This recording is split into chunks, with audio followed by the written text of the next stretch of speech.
A graça e a paz do Senhor Jesus sobre a sua casa, a igreja que se reúne no lar. Vamos começar essa nossa devocional de sexta cantando ao Senhor. Vamos cantar o hino do Vencedores por Cristo, um hino antigo, mas que enche o nosso coração de alegria e de júbilo. Vamos cantar juntos.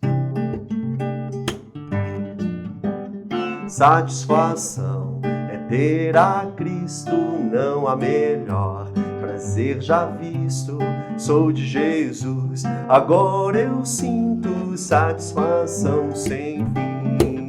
Sim, paz real, sim, gozo na aflição, achei o segredo, é Cristo no coração. Satisfação é nova vida, eu com Jesus, com alegria, sempre cantando a melodia, satisfação sem fim. Sim, paz real, sim, gozo na aflição, achei o segredo, é Cristo no coração. Satisfação é não ter medo, pois meu Jesus virá bem cedo, logo em glória eu hei de vê-lo. Satisfação sem fim, satisfação sem fim, satisfação sem fim. Deus, que satisfação andar contigo. Como é bom, Pai Santo, ter a tua companhia, nos dirigindo, nos guiando. Satisfação é ter o Senhor, porque o Senhor junto de nós vivemos uma vida de alegria, de prazer, de paz, de esperança, a esperança que temos de logo estarmos contigo por toda a eternidade. Fale, Senhor, ao nosso coração agora através da tua palavra, abençoe o teu povo, todas as famílias, renova a esperança, manda a enfermidade embora, Pai, e fale aos nossos corações, no nome de Jesus. Amém.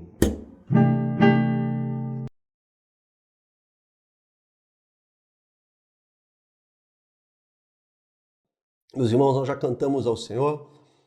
Se você ainda não é assinante do canal da igreja, Batismo do Estoril, clica aí no botãozinho para se tornar um assinante, clica no sininho para você receber todas as postagens da nossa equipe de mídia. E você que é líder de um pequeno grupo, líder de ministério, além de participar desse culto, dessa devocional, eu quero pedir para que você possa convidar o seu grupo para poder também assistir esse material de hoje, que muito mais do que uma devocional, eu quero chamar de um mini estudo da palavra de Deus. Então, todos os jovens, os maduros, os mais idosos, que todos possam assistir aqui essa nossa devocional, tá bom? Eu quero ler o texto de João, o Evangelho de João, no capítulo 17, versículo 6 em diante. Jesus, na sua oração sacerdotal, ele diz assim: eu revelei o teu nome àqueles que do mundo me deste. Eles eram teus, tu os destes a mim. E eles têm obedecido a tua palavra. Agora eles sabem que tudo que me deste vem de ti, pois eu lhes transmiti as palavras que me deste. E eles as aceitaram. E eles reconheceram de fato que vim de ti e creram que me enviaste.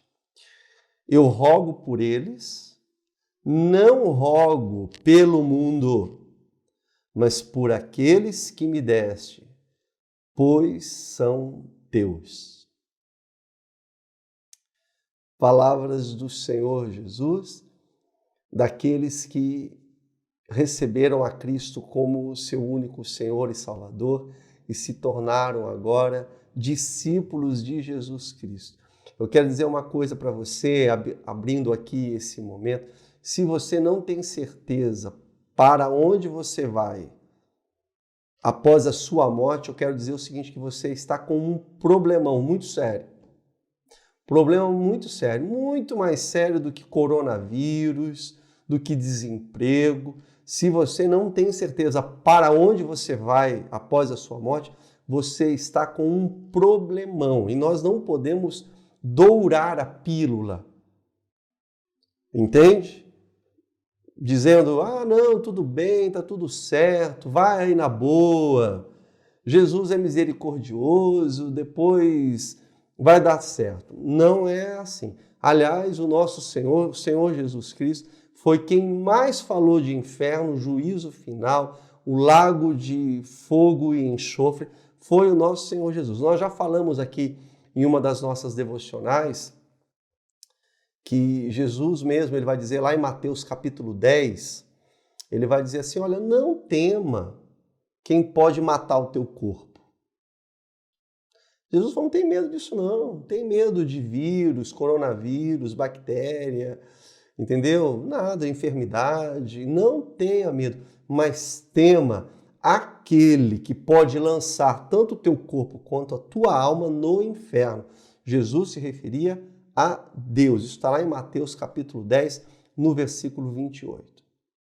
Muito bem, nós acabamos de ler aqui o texto de Jesus na oração do nosso Senhor, aqueles que ele recebeu do Pai, ele está dizendo. E nós temos visto no cenário atual, meus irmãos, que muitos evangélicos estão orando para que cesse essa pandemia. E já vou dizer de início, não temos nada contra, misericórdia, ao contrário, somos a favor, nós também oramos. Se os irmãos observarem, nos nossos cultos aqui da Igreja Batista do Estoril, nós temos orado, clamado a Deus, Senhor, cesse toda essa pandemia, todo esse mal, em nome de Jesus. Nós estamos clamando a Deus. Tem evangélicos, tem irmãos que estão orando, tem irmãos que estão jejuando até para tudo voltar ao normal, para que tudo volte como era antes. Nós também oramos e também podemos jejuar. Só que é o seguinte, na nossa oração, nós temos aprendido com Jesus Cristo, nós temos que orar assim, Senhor, afasta de nós esse cálice, contudo que não seja feita a nossa vontade, mas seja feita a tua vontade. E aí nós temos que perguntar, será que é da vontade de Deus cessar agora essa pandemia? Qual é a vontade de Deus? Meus irmãos, será que nós devemos jejuar? É só uma pergunta que nós estamos lançando. Será que nós devemos jejuar para passar toda essa pandemia? Uma outra pergunta, será que é nossa função como igreja de Jesus Cristo, como eleitos do Senhor, discípulos do Senhor, será que é nossa função como cidadãos do reino dos céus? Nós somos, pela fé, cidadãos do reino dos céus. Será que é nossa função como igreja orar e jejuar para que o mundo fique mais bonito? Para que esse mundo aqui fique mais arrumadinho, para que esse mundo fique em paz, para que tudo volte a ser como era, tudo legalzinho. Será que é essa a nossa função? Será que é isso que nós devemos fazer? O que você acha?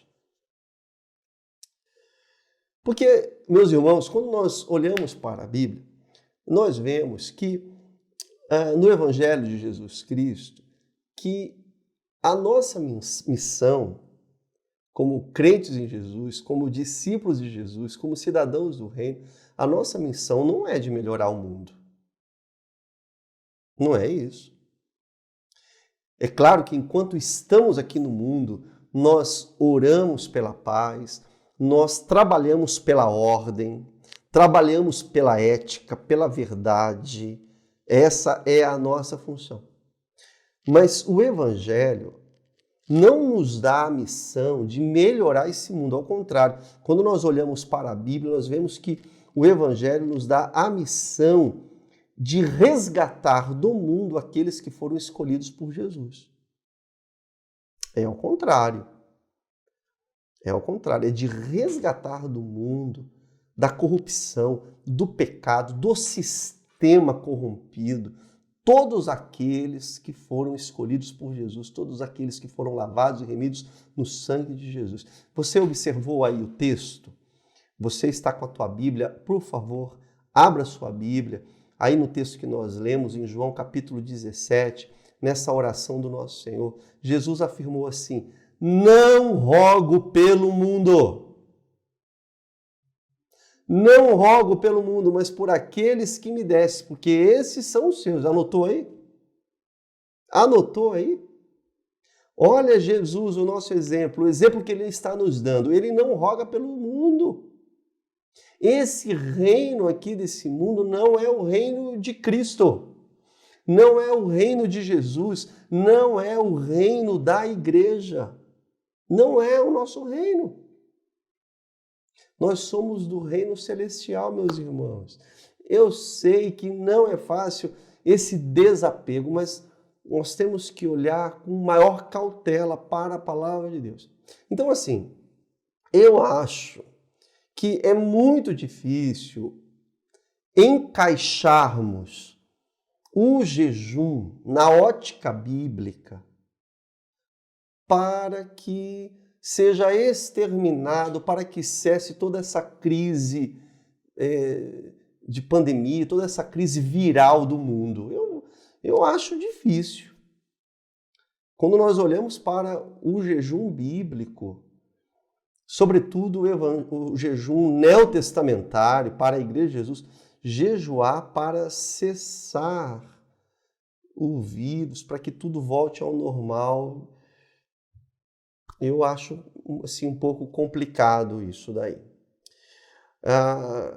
Concernente ao jejum, especificamente sobre o jejum, nós fizemos um estudo para aqueles que estavam na igreja já há mais de 5 anos. Há 5 anos atrás, nós trouxemos e aplicamos um estudo sobre o jejum em nossa igreja e nós vimos ali naquela oportunidade que, em geral, a Escritura Sagrada, acerca do jejum agora, a Escritura Sagrada não ordena, não nos manda jejuar. Não há no Evangelho, não há no Novo Testamento nenhuma passagem que ordena os cristãos a jejuarem.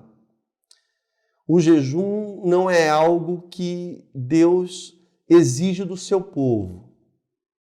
Você não encontra isso na narrativa neotestamentária, mas sim, a Bíblia, ela vai mostrar, ela vai apresentar o jejum como algo bom e é algo que Deus espera dos seus servos. Deus espera a iniciativa dos teus filhos, que eles jejuem, que eles se consagrem diante de Deus. Obviamente que aqui nessa devocional, nesse nosso tempo, não dá para nós falarmos sobre o jejum lá no Antigo Testamento, porque lá no Antigo Testamento nós temos ali, existe um material muito farto acerca do jejum. Nós não vamos fazer isso agora, podemos aplicar o estudo que nós já trouxemos na igreja, podemos fazer isso novamente, eu acho que é válido, sobretudo nesse tempo que nós estamos vivendo. Então, meus irmãos, acerca do jejum, o primeiro jejum que Deus exige de nós não é de arroz e feijão. Não é? Não é. Não é o jejum de comida.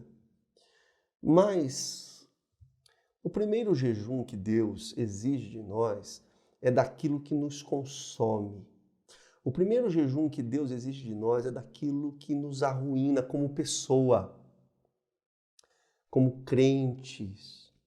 É o jejum daquilo que insiste em permanecer dentro de nós, enraizado no nosso coração, até mesmo na vida daqueles que entregaram suas vidas a Jesus.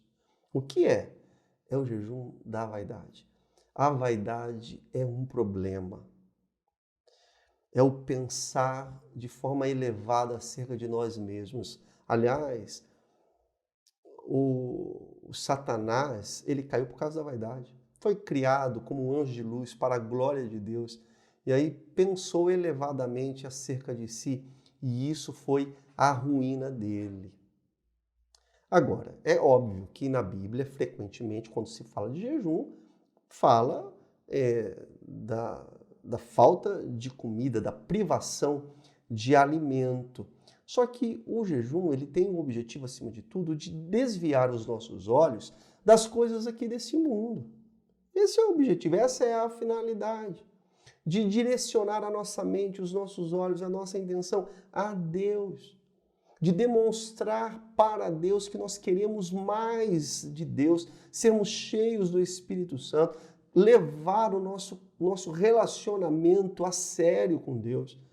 Nós comunicamos a Deus que queremos ter um relacionamento sério com Ele, ganhar de Deus uma nova perspectiva de existência, tirar os olhos aqui desse mundo, tirar os olhos de nós mesmos e renovar a nossa aliança e a nossa confiança em Deus. Lá em Lucas capítulo 18, no versículo 11 e 12, tinha lá um fariseu. O fariseu estava em pé e ele orava no seu íntimo e a oração dele era assim: Deus, eu te agradeço porque não sou como os outros homens, ladrões, corruptos, adúlteros, nem mesmo como esse publicano, jejuo 2 vezes por semana e dou o dízimo de tudo que eu tenho. Olha aí o jejum. 2 vezes por semana. Esse cara aqui só passava fome porque o jejum dele não valia de nada. Aliás, o próprio Senhor Jesus condenou esse vaidoso aqui. O jejum dele não estava resolvendo de nada. Passava fome apenas. Marcos capítulo 9, versículo 28 e 29. Os discípulos não puderam expulsar o demônio de um rapaz. E lá no particular, eles perguntaram para Jesus, por que não conseguimos expulsá-lo? E Jesus respondeu, essa espécie aí só sai por oração e por jejum. O que Jesus quis dizer com isso aqui? A maioria dos apologistas, dos estudiosos da Bíblia, vão concordar que dificilmente Jesus está tratando aqui de jejum de alimento. É bem provável que não seja disso aqui não, mas da vaidade. Mortificar a carne, mandar embora a vaidade, o orgulho humano, porque se você observar no capítulo anterior, Jesus havia enviado os 12 a pregar, a curar, e eles foram, e a missão deles foi um sucesso, deu certo. Eles pregaram e eles curaram e voltaram assim, vibrando com tudo aquilo. Aí eles foram expulsar aqui esse demônio, não conseguiram.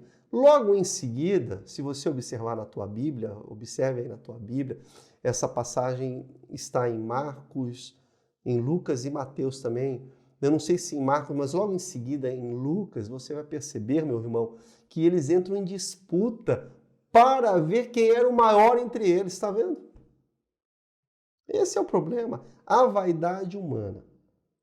Sobre o jejum, quando nós olhamos lá no livro de Atos, a igreja que está nascendo, está registrado lá que os crentes jejuaram, jejum, né, do alimento, e eles jejuaram antes de tomar decisões importantes. Você vê isso em Atos 13, versículo 4, Atos 14, versículo 23. Então, assim, apesar do jejum bíblico sempre estar relacionado a alimento, nós também percebemos que o jejum pode ser de outras maneiras. Abrir mão temporariamente de algumas coisas que nós somos muito apegados.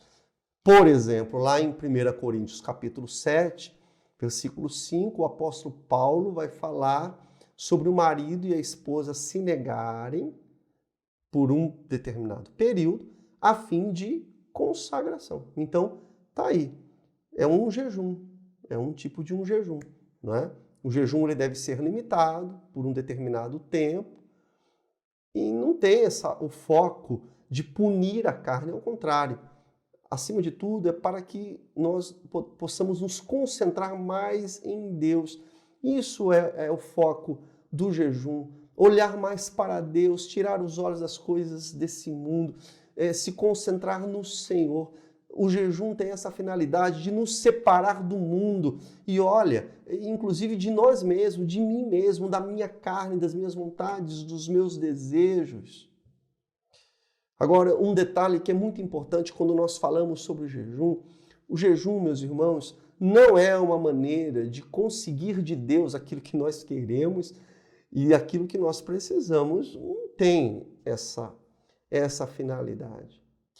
O jejum, insisto, acima de tudo, ele traz esse sentido de mudar a nós mesmos, de sermos mais servos, obedientes a Deus, cheios do Espírito Santo. O Senhor Jesus, no Sermão do Monte, nós já tratamos disso. Ao falar do jejum, ele vai dizer: quando jejuardes, não vos mostreis contristados como os hipócritas, porque eles desfiguram seus rostos, para que aos homens pareça que jejuam. Em verdade vos digo que eles já receberam o seu galardão. Tu, porém, quando jejuares, unge a tua cabeça e lave o teu rosto, para não pareceres aos homens que jejuas, mas a teu Pai que está em secreto, e teu Pai que vem em secreto te recompensará publicamente. Percebe? O jejum que agrada a Deus é esse, é você no seu particular, no seu secreto. E acima de tudo com essa intenção. Nada de querer se parecer, ficar parecendo que está jejuando, porque senão já é a vaidade. Eu estou jejuando, pronto. O que está acontecendo? É expor a vaidade. A Camila, uma das nossas produtoras aqui, das nossas devocionais, inclusive a iniciativa foi dela. A Camila, ela me contou que ouviu aí em uma igreja que um pequeno grupo estava fazendo jejum de fofoca. De fofoca. É um bom jejum, né? Só que é o seguinte, esse aí é um jejum que tem que ser contínuo. Porque como é que vai fazer? Terminou o período de jejum, vai voltar a fofocar? Aí não tem sentido, não tem cabimento, né? Não pode. Eu termino nessa noite com Isaías capítulo 58. Veja que é lá no Antigo Testamento. Olha só, Deus já dando as suas orientações, como é que deve ser o jejum. Deus fala assim no capítulo 58, a partir do verso de número 1, ele fala assim: grite alto, não se contenha. Levante a voz como trombeta. Anuncie a meu povo a rebelião dele, a comunidade de Israel os seus pecados. Olha, por favor, meu irmão, o meu povo aqui, nesse versículo número 1, não é o Brasil. Tira aquele adesivo ridículo do carro. Eu sei que aqui nós não temos esse tipo de adesivo, né? O Brasil é do Senhor. Não existe isso. O meu povo, que Deus se refere aqui, pelo amor de Deus, é Israel. Israel, a nação separada por Deus desde Abraão, separada e preparada para quê? Para a chegada do Messias. Israel, todo o Antigo Testamento, o pano de fundo do Antigo Testamento é a preparação para a vinda do Messias. O meu povo é Israel.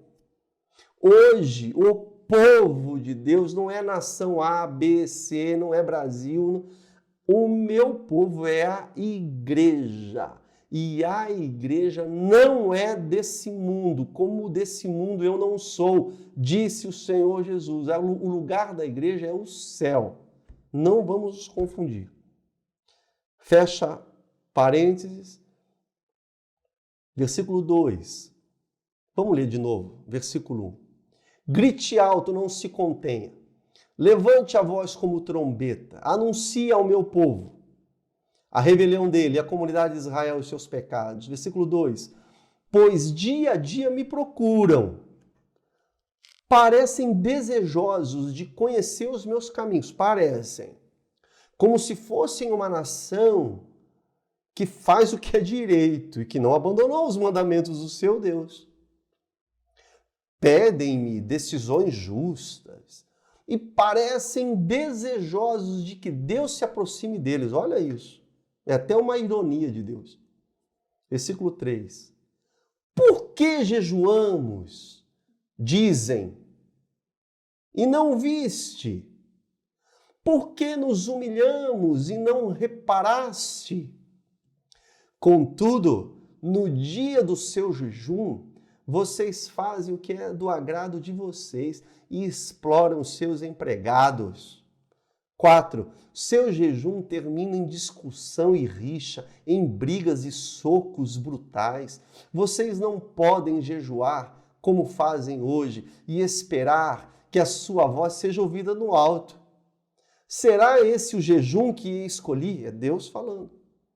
Será que esse é o jejum que escolhi? Que apenas um dia o homem se humilhe? Tem sentido? Incline a cabeça como junco e se deite sobre o pano de sacos e cinzas só um dia. É isso que vocês chamam de jejum? Um dia aceitável ao Senhor? O jejum que eu desejo não é esse. O jejum que eu desejo, versículo 6, é que vocês soltem as correntes da injustiça. Desatem as cordas do jugo, coloquem em liberdade os oprimidos e rompa com todo o jugo. O jejum que eu desejo não é o partilhar a sua comida com o faminto, abrigar o pobre e desamparado, vestir o nu que você encontrou. Olha o que é o jejum. Não é recuar, não é e não recusar ajuda ao próximo. Versículo 8. Aí sim, esse jejum sim.